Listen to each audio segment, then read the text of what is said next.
അടുക്കളയിൽ നിന്ന് തന്നെ നമുക്കെന്ത് ചെയ്യാം, ഗ്യാസിനുള്ള മെഡിസിൻസ് അതിന് അവൈലബിൾ ആണ്. അതേപോലെ തന്നെ ചോദ്യത്തിൽ വന്നതുപോലെ നമുക്കിതിന് പൂർണ്ണമായും മാറ്റാൻ പറ്റുമോ എന്നുള്ളതാണ്. അപ്പോൾ കൂടുതലായിട്ട് സ്റ്റൊമക്ക് സെക്രീഷൻസ് കൂടിക്കഴിഞ്ഞാൽ HCl പ്രൊഡക്ഷൻ കൂടിക്കഴിഞ്ഞാൽ എന്ത് ചെയ്യും, ഇൻഫെക്ഷൻ വരും, ഇൻഫെക്ഷൻ വരും, മറ്റു പല അസ്വസ്ഥതകളുണ്ടാവും. നേരത്തെ പറഞ്ഞതുപോലെ അതും എന്ത് ചെയ്യും, ടെൻഷൻ കൂടുന്നതും മൈഗ്രെയിനിലേക്ക് നയിക്കും എന്നുള്ളതാണ്. ഹൈപ്പർ അസിഡിറ്റിൻ്റെ പ്രശ്നമാണോ, ഹൈപ്പോ അസിഡിറ്റിൻ്റെ പ്രശ്നമാണോ? ഹൈപ്പർ അസിഡിറ്റിൻ്റെ പ്രശ്നമാണെങ്കിൽ തന്നെ നമ്മുടെ ഡയറ്റിൽ അമിതമായിട്ടുള്ള എന്തെങ്കിലും എരിവ് കൂടിയതോ സോൾട്ടി ആയിട്ടുള്ളതോ അങ്ങനെയുള്ള എന്തെങ്കിലും ഉപയോഗിക്കുന്നതാണോ, ഇതിനകത്തിൽ ടെൻഷൻ എന്തെങ്കിലും ഉണ്ടോ, ഇതിനകത്തിൽ H. പൈലോറി ഇൻഫെക്ഷൻ തന്നെയാണോ, അങ്ങനെയുള്ളത് ഏതാണോ എന്നുള്ളത് ഡിഫറൻഷ്യേറ്റ് ചെയ്യണം.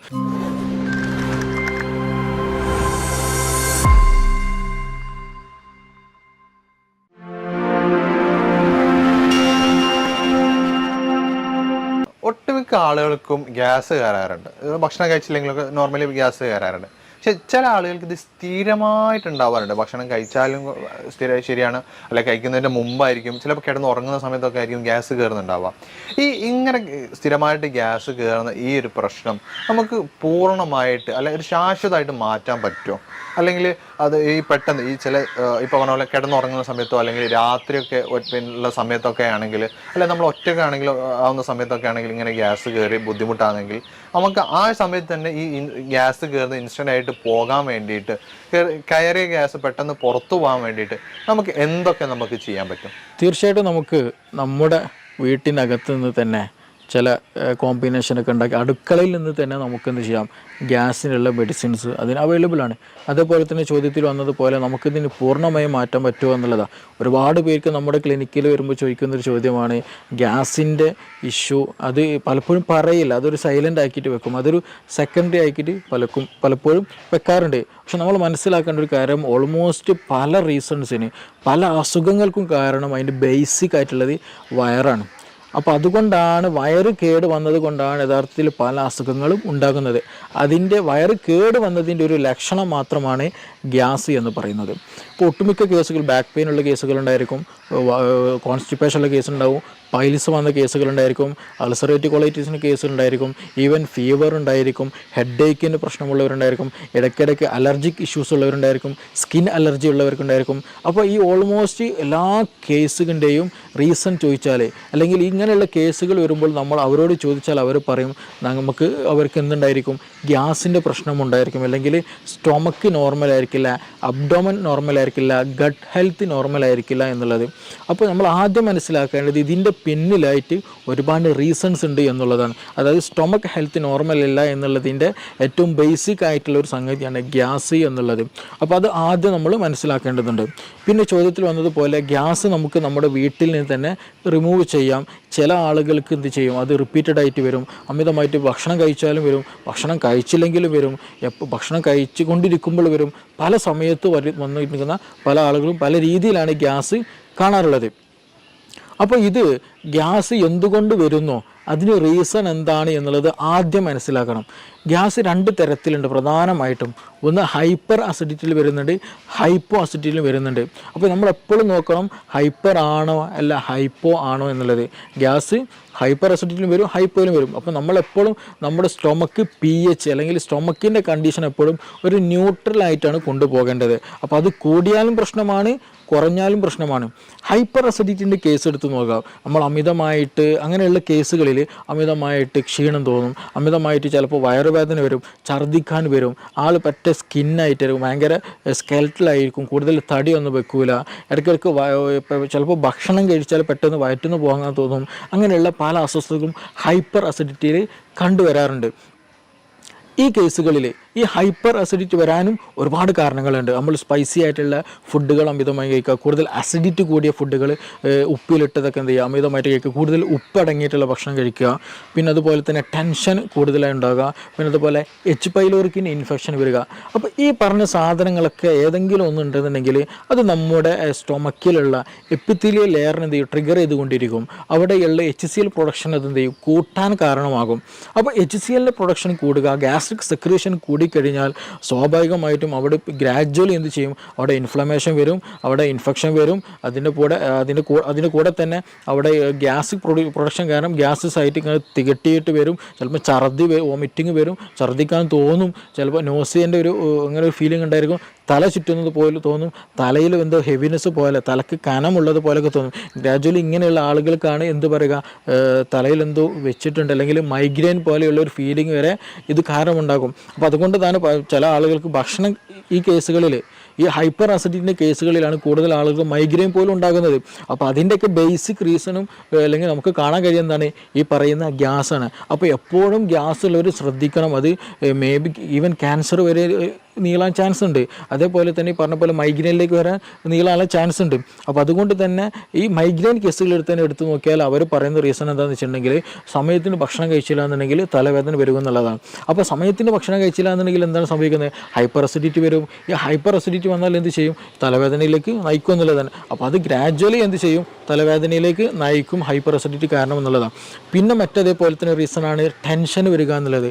എന്തെങ്കിലും ടെൻഷനായിട്ട് എന്തെങ്കിലും ഫ്യൂച്ചറിൽ അല്ലെങ്കിൽ പാസ്റ്റ്, ടെൻഷൻ എന്നുള്ള വിഷയം പറയുമ്പോൾ നമ്മൾ എപ്പോഴും ചിന്തിക്കേണ്ട ഒരു കാര്യമാണ്, ഈ വ്യക്തി എന്തായിരിക്കും, ഒന്നുകിൽ ഫ്യൂച്ചറിൽ എന്തെങ്കിലും ഡ്രീം കണ്ടിട്ടായിരിക്കും നീങ്ങുക, അല്ലെങ്കിൽ പാസ്റ്റിൽ എന്തെങ്കിലും ഇഷ്യൂ ഓർത്തിട്ട് ഞാൻ അങ്ങനെ ചെയ്തുകൊണ്ടല്ലോ ഇങ്ങനെ ആയത്, അന്ന് അങ്ങനെ ചെയ്യുകയാണെങ്കിൽ ഇന്ന് ഇങ്ങനെ ആവില്ലായിരുന്നല്ലോ, അങ്ങനെയൊക്കെ ചിന്തിച്ചുകൊണ്ടിരിക്കും. ഫ്യൂച്ചറിലാണെങ്കിലോ എനിക്ക് 2 കൊല്ലം കഴിഞ്ഞിട്ട് ഇത് എക്സാം പാസ്സാവണം, അല്ലെങ്കിൽ വീട് വെക്കണം, മകളെ കെട്ടിക്കാനുണ്ട്, കടം കൊടുക്കാനുണ്ട്. ഇപ്പോഴൊന്നല്ലേ 2 വർഷം 5 വർഷം 10 വർഷം ശേഷമായിരിക്കും. പക്ഷെ ആ ഒരു ചിന്തയിലായിരിക്കും എല്ലാ വർക്കുകളും. ഈവൻ ഉറങ്ങാൻ പോകുമ്പോഴും ഉണർന്നെണീക്കുമ്പോഴും ആ മൈൻഡ് സെറ്റിലായിരിക്കും. അപ്പോൾ അത് ഗ്രാജ്വലി എന്ത് ചെയ്യും, ടെൻഷനായിക്ക് മാറി പിന്നീട് എന്ത് ചെയ്യും, നമ്മുടെ വയറ്റിലുള്ള ഗ്യാസ്ട്രിക് സെക്രീഷൻ വല്ലാണ്ട് കൂട്ടിക്കളയും. ഞാൻ നേരത്തെ പറഞ്ഞതുപോലെ തന്നെ എന്ത് ചെയ്യും, നമ്മുടെ HCl ഒക്കെ പ്രൊഡക്ഷന് കൂട്ടിക്കളയും. അപ്പോൾ കൂടുതലായിട്ട് സ്റ്റൊമക്ക് സെക്രീഷൻസ് കൂടിക്കഴിഞ്ഞാൽ, HCl പ്രൊഡക്ഷൻ കൂടിക്കഴിഞ്ഞാൽ എന്ത് ചെയ്യും, ഇൻഫെക്ഷൻ വരും, ഇൻഫെക്ഷൻ വരും, മറ്റു പല അസ്വസ്ഥതകളുണ്ടാവും. നേരത്തെ പറഞ്ഞതുപോലെ അതും എന്ത് ചെയ്യും, ടെൻഷൻ കൂടുന്നതും മൈഗ്രെയിനിലേക്ക് നയിക്കും എന്നുള്ളതാണ്.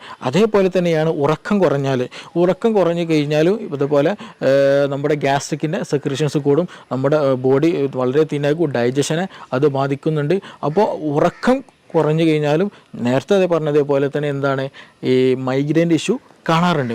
അപ്പോൾ ഇതിൻ്റെയൊക്കെ ഈ ഗ്യാസ്ട്രിക് സെക്രീഷൻ കൂടുന്ന കണ്ടീഷനാണ് ഈ പറഞ്ഞിട്ടുള്ള ഫുഡ്, സ്പൈസി ആയിട്ടുള്ള ഫുഡ്, കൂടുതൽ അസിഡിറ്റി കൂടിയിട്ടുള്ള ഉപ്പിലിട്ടത് കഴിക്കുന്നത്, അതേപോലെ ടെൻഷൻ വരുന്നത്, അതേപോലെ H. പൈലോറിക്കിൻ്റെ ഇൻഫെക്ഷൻ വരുന്ന കണ്ടീഷനുകളൊക്കെ അതിൽ വരുന്ന കാറ്റഗറിയാണ് ഹൈപ്പർ അസിഡിറ്റി എന്നുള്ള കാറ്റഗറി.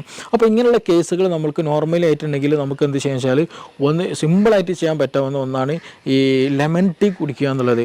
നല്ല ഇഷ്യൂസ് ഉണ്ടെങ്കിൽ, ഇപ്പോൾ നിങ്ങൾക്ക് മൈഗ്രെയിൻ്റെ ഇഷ്യൂ ഉണ്ട്, എന്ത് ഗ്യാസ്ട്രിക്കിന് ഭയങ്കര അസ്വസ്ഥത, ഛർദ്ദിക്കാൻ തോന്നുന്നു, അല്ലെങ്കിൽ ഒരു അസ്വസ്ഥത ഫീൽ ചെയ്യുന്നുണ്ടല്ലോ, ആ ഒരു സമയത്ത് തന്നെ ഒരു ഗ്ലാസ്സിൽ ഒരു എന്താ ചെയ്യുക, ചെറിയ രൂപത്തിൽ ഒരു നാരങ്ങ കംപ്ലീറ്റ് നീരെടുത്തിട്ട് തന്നെ ഒരു ലെമൺ ടീ ഉണ്ടാക്കി കുടിച്ചാൽ വളരെ നല്ല റിസൾട്ടാണ്. ആ വോമിറ്റിംഗ് ടെൻഡൻസി, അതുപോലെ തലക്കൊരു കറക്കം, ഒരു തല ചുറ്റുന്നത് പോലെ ഫീൽ ചെയ്യുക, അതൊക്കെ ഒരു വിത്തിൻ മിനിറ്റ്സിനുള്ളിൽ തന്നെ നമുക്ക് ക്യൂറായിട്ട് നമുക്ക് കൊണ്ടുപോകാം. പക്ഷെ അത് ആ സമയത്ത് കറക്റ്റ് ടൈമിൽ തന്നെ ചെയ്യണം. ഈവൻ നല്ല ഇഷ്യൂവിലേക്ക് എത്തിക്കഴിഞ്ഞ് കഴിഞ്ഞാൽ അത്ര റിസൾട്ട് ഉണ്ടാകണമെന്നില്ല. അപ്പോൾ ആ ഒരു സമയത്ത് തന്നെ, അസ്വസ്ഥത തുടങ്ങുന്ന സമയത്ത് തന്നെ ചെയ്യുക. അതേപോലെ സമയത്തിന് ഫുഡ് കഴിക്കുക, ഹൈപ്പർ അസിഡിറ്റി വരാതെ നമ്മൾ പരമാവധി ശ്രദ്ധിക്കുക എന്നുള്ളതാണ്. പിന്നെ ഇത് ഹൈപ്പർ അസിഡിറ്റിയുടെ കേസിലാണ്. മറ്റൊരു കേസുണ്ട്, രണ്ടാമത് ഹൈപ്പോ അസിഡിറ്റി എന്നുള്ളതാണ്. ഈ ഹൈപ്പോ അസിഡിറ്റിയുടെ കേസിൽ സിമ്പിളായിട്ട് പറഞ്ഞാൽ എങ്ങനെ തിരിച്ചറിയാമെന്ന് ചോദിച്ചാൽ, ചില ആളുകൾ ഭക്ഷണം കഴിച്ചു കഴിഞ്ഞാൽ ഒരു ഖനം പോലെ ഉണ്ടാകും, വയറെന്തോ ഫില്ല് കഴിഞ്ഞ പോലെ. രാവിലെ ഭക്ഷണം കഴിച്ചതായിരിക്കും, വൈകുന്നേരമായിട്ട് പോലും വിശപ്പില്ല, അല്ലെങ്കിൽ ദാഹമില്ല, അങ്ങനെ ഒരു ഫീലിങ്ങേ പോലും തോന്നുന്നില്ല എന്നുള്ളതാണ്. അതേപോലെ തന്നെ ഇവർക്ക് ഉണ്ടാകും വയറ്റിന് ശരിയായ രീതിയിൽ ശോധന ഉണ്ടാകില്ല. അപ്പോൾ ഇങ്ങനെയുള്ള കേസുകൾ എന്താണെന്ന് വെച്ചാൽ, ഒരുപാട് സമയം എന്ത് ചെയ്യും, നമ്മൾ കഴിക്കുന്ന ഭക്ഷണങ്ങൾ ഇങ്ങനെ കെട്ടിക്കിടക്കും, വയറ് ശരിക്കും ദഹിക്കാണ്ട്. കാരണം എന്താണ്, ദഹിക്കണമെന്നുണ്ടെങ്കിൽ ഗ്യാസ്ട്രിക് സെക്രീഷന് ഒരു നോർമൽ ലെവലെങ്കിലും വേണം. അപ്പോൾ ആ നോർമൽ ലെവൽ പോലും ഇല്ലാണ്ട് കുറഞ്ഞ അളവിലാണ്, വേണ്ടതൊന്നും ഇല്ല ദഹിക്കാൻ. അപ്പോൾ അങ്ങനെ വരുമ്പോൾ എന്ത് ചെയ്യും, വയറ്റിൽ ഈ നമ്മൾ കഴിച്ച ഭക്ഷണ പദാർത്ഥങ്ങൾ അവിടെ നിന്നിട്ട് അവിടെ എന്ത് ചെയ്യും, ബാക്ടീരിയൻ്റെ ഗ്രോത്ത് നടക്കും, അങ്ങനെ ബാഡ് സ്മെല്ലുള്ള കിഴിവാഴ് പ്രൊഡ്യൂസ് ചെയ്യും. പിന്നെ ഇതുപോലെ ശോധന ശരിക്കും ലഭിക്കില്ല, ചിലപ്പോൾ വയറുവേദന ഉണ്ടാകും, വയറ് വീർത്ത പോലൊരു ഫീലിംഗ് ഉണ്ടാകും, വിശപ്പുണ്ടാകില്ല. ഇങ്ങനെയുള്ളവർക്ക് എന്ത് ചെയ്യും, ഓക്കാനം പോലെയുള്ള അസ്വസ്ഥതകൾ ഉണ്ടാകാറുണ്ട്. അപ്പോൾ ഇങ്ങനെയുള്ള കേസുകൾ എന്താ വെച്ചാൽ ദഹനക്കുറവാണ്, അല്ലേ, ഹൈപ്പോ അസിഡിറ്റിയുടെ കേസുകളാണ്. അപ്പോൾ നമ്മൾ അതിന് ദഹനത്തെ പ്രൊമോട്ട് ചെയ്യണം. അവിടെ ദഹനം നടന്നാൽ കൂടുതലായിട്ട് HCl ഗ്യാസ്ട്രിൻ പോലെയുള്ള പ്രൊഡക്ഷൻസ് കൂടിക്കഴിഞ്ഞാൽ ദഹനം സുഗമമായി നടക്കും, ഈ പ്രശ്നങ്ങളൊന്നും ഉണ്ടാകില്ല. അപ്പോൾ ആ ഒരു സമയത്ത് നമ്മൾക്ക് ഏറ്റവും ബെസ്റ്റ് നമ്മുടെ അടുക്കളയിലുള്ള സ്പൈസസ് ഉപയോഗിക്കുക എന്നുള്ളതാണ്. അത് കരുതി നല്ല ചുവന്ന മുളകിൻ്റെ പൊടി ഉപയോഗിക്കുക എന്നുള്ളതല്ല. നമുക്ക് മല്ലി വളരെ നല്ല മെഡിസിൻസ് ആണ്. മല്ലി തിളപ്പിച്ച വെള്ളം കുടിക്കുക എന്ന് പറഞ്ഞാൽ നമ്മുടെ ഫീവർ, ഉള്ളിലുള്ള ഫീവർ, പനി ഉണ്ടെന്നുണ്ടെങ്കിൽ ചില ആളുകൾക്ക് മേലും കൈക്ക് കോച്ച് പിടിക്കുന്ന ഒരു ഇതുണ്ടായിരിക്കും, അതിന് നല്ലതാണ്. അതേപോലെ ഗ്യാസിന് വളരെ നല്ല റിസൾട്ടാണ് ഈ നമ്മൾ എന്ത് ചെയ്യുക, ഡെയിലി കുടിക്കുന്ന വെള്ളത്തിൽ എന്ത് ചെയ്യാന്നുണ്ടെങ്കിൽ ഒരു കലത്തിൽ, ഒരു പാത്രത്തിൽ രാവിലെ എണീക്കുന്ന സമയത്ത് തന്നെ കുറച്ച് നമ്മൾ ജീരകവെള്ളം ഉണ്ടാക്കുന്ന അതേപോലെ തന്നെ എന്ത് ചെയ്യുക, കുറച്ച് മല്ലി ഇട്ടിട്ട് നന്നായിട്ട് തിളപ്പിച്ച് ആ തിളപ്പിച്ചാറിയ വെള്ളം എന്ത് ചെയ്യുക, ദാഹിക്കുന്ന സമയത്തും ഭക്ഷണം കഴിക്കുന്ന സമയത്തൊക്കെ എന്ത് ചെയ്യുക, ആ വെള്ളം ഇങ്ങനെ കുടിച്ചുകൊണ്ടിരിക്കുക. അത് ഗ്യാസ് നന്നാവാനും നന്നായിട്ട് പുറന്തള്ളാനും ദഹനം നന്നാകാനും ശോധനം കിട്ടാനൊക്കെ വളരെ വളരെ നല്ല ബെസ്റ്റ് റിസൾട്ട് ഉള്ളതാണ് ഈ മല്ലി, കൊത്തമ്പാലി അല്ലെങ്കിൽ ക്യുമിൻ എന്നുള്ള ആ സംഗതി. അപ്പോൾ അതെന്ത് ചെയ്യുക, വളരെയധികം നല്ല ബെനിഫിഷ്യലാണ്. പിന്നെ അതേപോലെ തന്നെ നമുക്ക് ചെയ്യാൻ പറ്റുന്നതാണ്, വീട്ടിൽ നിന്ന് ചെയ്യാൻ പറ്റാവുന്ന കാര്യമാണ് വെളുത്തുള്ളി കഴിക്കുക എന്നുള്ളത്. വെളുത്തുള്ളി ചുട്ട് കഴിക്കുന്നത്, പച്ചക്ക് കഴിക്കുന്ന പ്രശ്നമില്ല, അങ്ങനെയും ചില കഴിക്കാം. പക്ഷേ ഇതേ വെളുത്തുള്ളി എന്ത് ചെയ്യാണ്, ഹൈപ്പർ അസിഡിറ്റി ഉള്ളവർ ഉപയോഗിച്ചാൽ അവർക്ക് അസ്വസ്ഥത കൂടും, അവർക്ക് പല അസ്വസ്ഥതകളും ബുദ്ധിമുട്ടുകളും അവർക്ക് എന്ത് ചെയ്യും, ഫീൽ ചെയ്യാനുള്ള സാധ്യത വളരെ വളരെ കൂടുതലാണ്. അപ്പോൾ ഹൈപ്പോ അസിഡിറ്റിൻ്റെ കേസിലാണെങ്കിൽ മാത്രമാണ് ഈ വെളുത്തുള്ളി കൂടുതൽ എഫക്റ്റീവായിട്ട് ഫീൽ ചെയ്യുള്ളൂ, ദഹനം കൂടുതൽ പ്രൊമോട്ട് ചെയ്യുകയുള്ളൂ.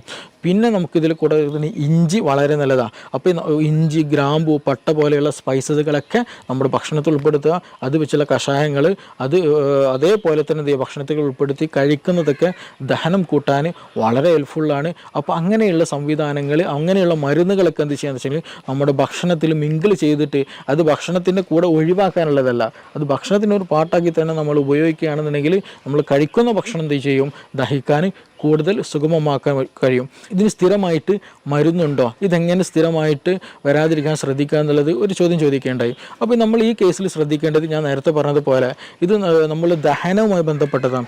അപ്പോൾ ഇതൊരു ലൈഫ് സ്റ്റൈൽ ഡിസീസാണ്. നമ്മൾ തോന്നിയ സമയത്ത് ഉറങ്ങുക, തോന്നിയ അതുപോലെ ജീവിക്കുക, തോന്നിയത് തിന്നുക എന്നുള്ള ഒരു കൺസെപ്റ്റ് നമുക്കിവിടെ ഒരിക്കലും പോസിബിൾ അല്ല ഈ ഹൈപ്പോ അസിഡിറ്റി ഉള്ളവർ.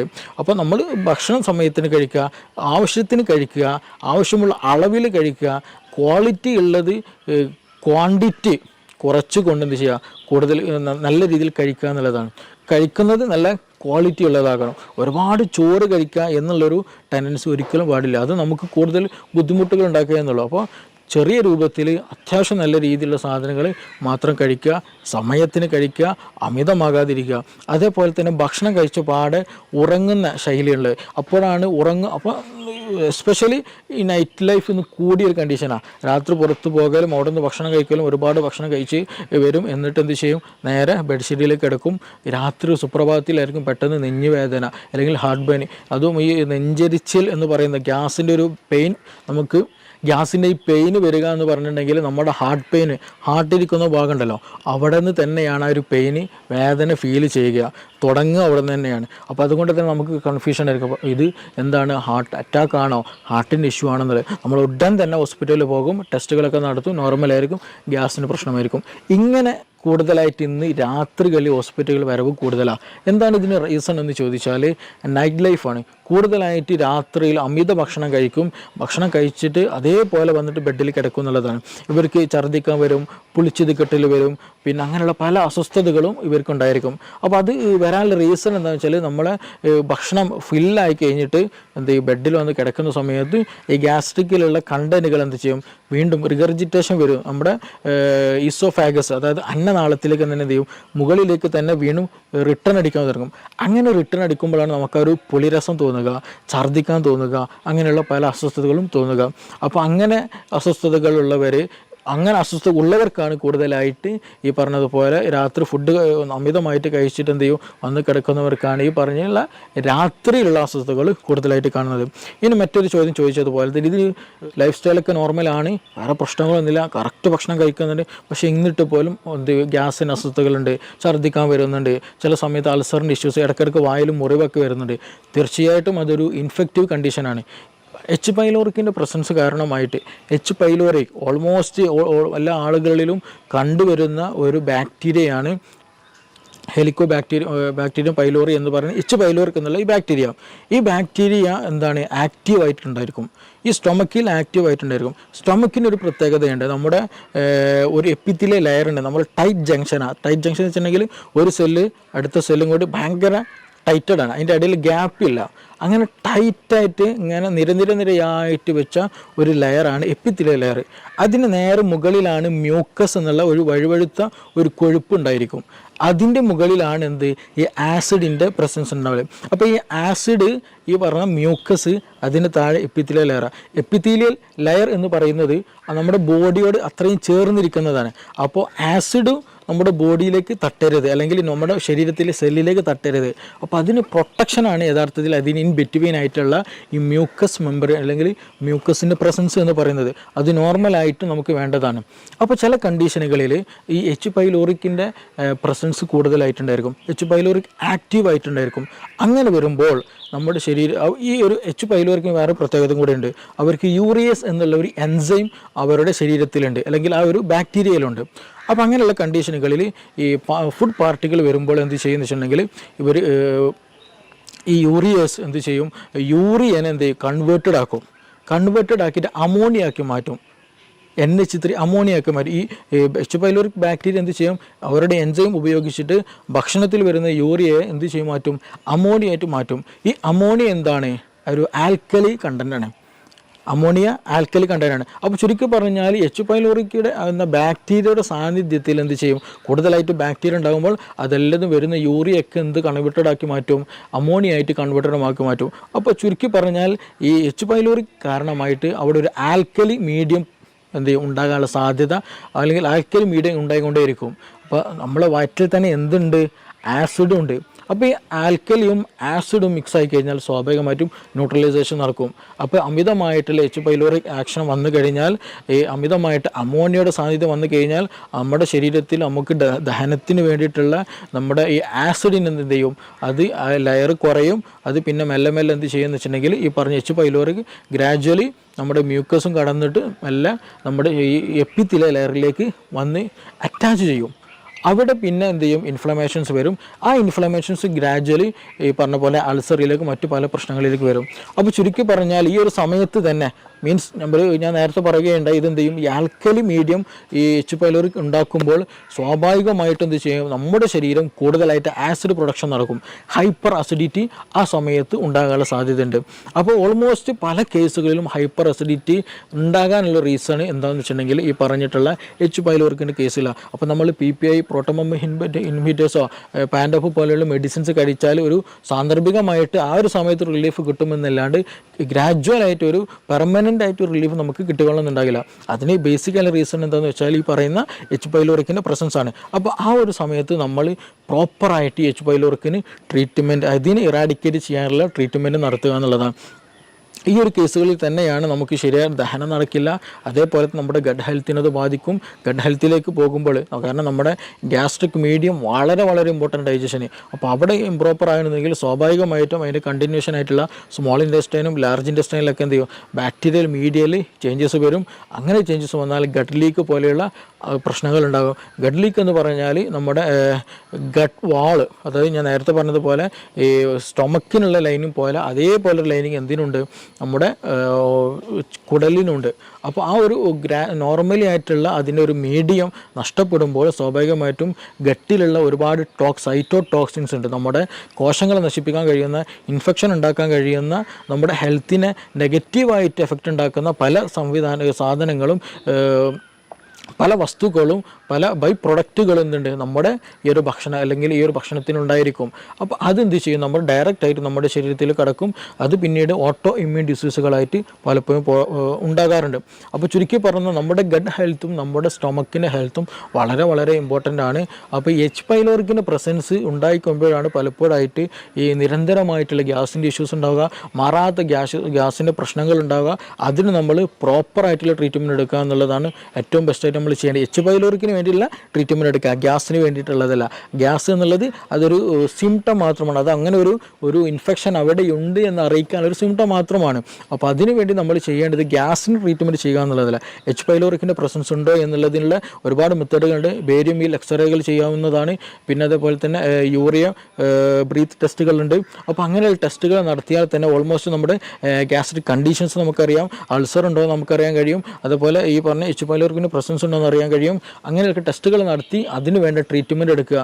അപ്പോൾ അതിന് ഇരട്ടി മധുരം നമ്മളെപ്പോഴും കേട്ടിട്ടുള്ള സംഗതിയാണല്ലോ ഇരട്ടി മധുരം. ഈ എച്ച് പൈലോറിക് ഇൻഫെക്റ്റഡ് ആയി കഴിഞ്ഞാൽ അതിന് ഏറ്റവും ബെസ്റ്റുള്ള ഒരു ഒറ്റമൂല് അത് ഇരട്ടി മധുരം ഏറ്റവും നല്ല ബെനിഫിഷ്യലാണ്. അതേപോലെ തന്നെ ഈ ഹൈപ്പർ അസിഡിറ്റി കേസ് വന്നാൽ നമുക്ക് പ്രോബയോട്ടിക്കുകളും പ്രീബയോട്ടിക്കുകളായിട്ടുള്ള പ്രൊഡക്റ്റുകൾ യൂസ് ചെയ്യുന്നത് എന്താണ്, നമ്മുടെ ദഹനം നന്നാക്കാനും ആസിഡ് മീഡിയം നോർമൽ ആക്കാനൊക്കെ നമുക്കത് ഹെൽപ്ഫുള്ളാണ്. അപ്പോൾ അങ്ങനെ ഒരു പ്രോപ്പറായിട്ടുള്ള ട്രീറ്റ്മെൻറ്റ് ചെയ്യുക എന്നുള്ളതാണ് ഏറ്റവും ബെസ്റ്റ്.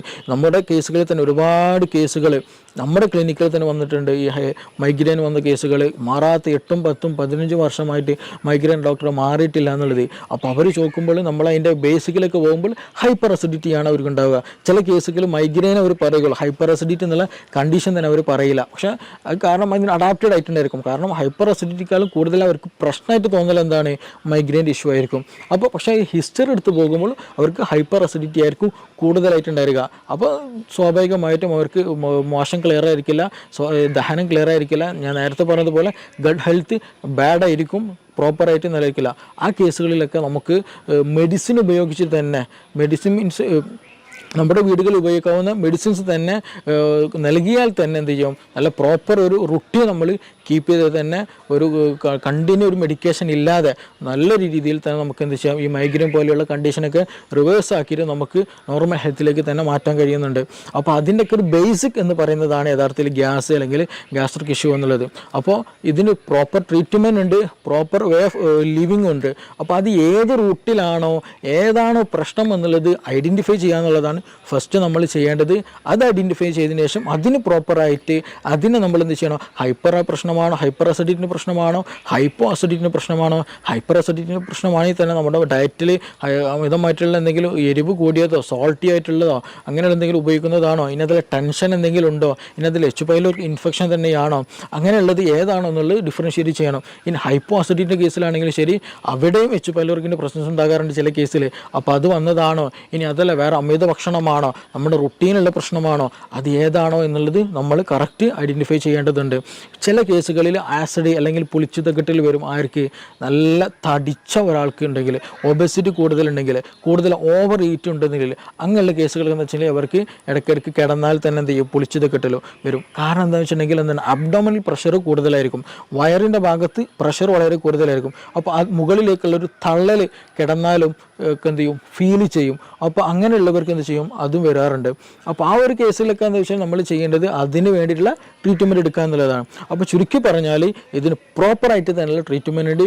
ഗ്യാസ് എന്നുള്ളത് ബേസിക് ആയിട്ടുള്ള ഒരു റീസണാണ്. ആ റീസണിൻ്റെ പിന്നിൽ നമുക്ക് ഒരുപാട് അസുഖങ്ങൾ ഉണ്ടായിരിക്കും. ആ അസുഖങ്ങളായിരിക്കും പലപ്പോഴും നമ്മൾ ഫോക്കസ് ചെയ്യുക. ഞാൻ നേരത്തെ പറഞ്ഞതുപോലെ ഒന്നെങ്കിൽ നമുക്ക് മൈഗ്രെയിൻ ആയിരിക്കും ഉണ്ടാവുക, അല്ലെങ്കിൽ സോറിയാസിസ് പോലെ സ്കിൻ ഡിസീസ് ആയിരിക്കും ഉണ്ടാവുക, അല്ലെങ്കിൽ ഇതിന് ബാക്കിൽ എന്തെങ്കിലും ടെൻഷൻ്റെ എന്തെങ്കിലും ഇഷ്യൂസ് ഉണ്ടായിരിക്കും, ആങ്സൈറ്റി പോലെയുള്ള തലകറക്കം പോലെയുള്ള പ്രശ്നങ്ങൾ ഉണ്ടായിരിക്കും. ഇനി അതെല്ലാം മറ്റു സ്കിൻ ഡിസീസുകൾ പലപ്പോഴും അർട്ടിക്കേരി പോലെയുള്ള പ്രശ്നങ്ങൾ ഉണ്ടാകാറുണ്ട്, എക്സിമ പോലെയുള്ള പ്രശ്നങ്ങൾ ഉണ്ടാകാറുണ്ട്. അപ്പോൾ ഇതിൻ്റെയൊക്കെ ബേസിക് ആയിട്ട് വരുമ്പോൾ നമ്മുടെ ഗട്ട് ഹെൽത്താണ് ഇതിന് റീസൺ ആയിട്ട് വരിക. അപ്പോൾ അതിൻ്റെ ഒക്കെ ഒരു കാരണം അല്ലെങ്കിൽ ഗട്ട് ഹെൽത്ത് പ്രോപ്പർ അല്ലാതെ കാണിക്കാനുള്ള ഒരു സിമ്പൽ മാത്രമാണ് യഥാർത്ഥത്തിൽ ഗ്യാസ് എന്ന് പറയുന്നത്. അപ്പോൾ നമ്മുടെ ഗട്ട് ഹെൽത്ത് പ്രോപ്പറാക്കുക, നമ്മൾ പ്രോപ്പറായിട്ട് ഡയറ്റ് എടുക്കുക, പ്രോപ്പറായിട്ടൊരു നല്ല ബെനിഫിഷ്യൽ ആയിട്ടൊരു ലൈഫ് സ്റ്റൈൽ കീപ്പ് ചെയ്യുക എന്നുള്ളതാണ് ഇതിന് ഏറ്റവും ബെസ്റ്റ് ആയിട്ടുള്ള ഒരു മെഡിസിൻ എന്നുള്ളത്. അത് ഇന്ന് നമ്മുടെ ക്ലിനിക്കിൽ തന്നെ അവൈലബിൾ ആണ്. ഒരുപാട് ആളുകൾക്ക് അതുകൊണ്ട് ഒരുപാട് അസുഖങ്ങൾക്ക് ഗട്ട് ഹെൽത്ത് നോർമലാക്കിയതിൽ കൂടെ നമുക്ക് ട്രീറ്റ് ചെയ്യാൻ കഴിഞ്ഞിട്ടുണ്ട്. Okay, thank you.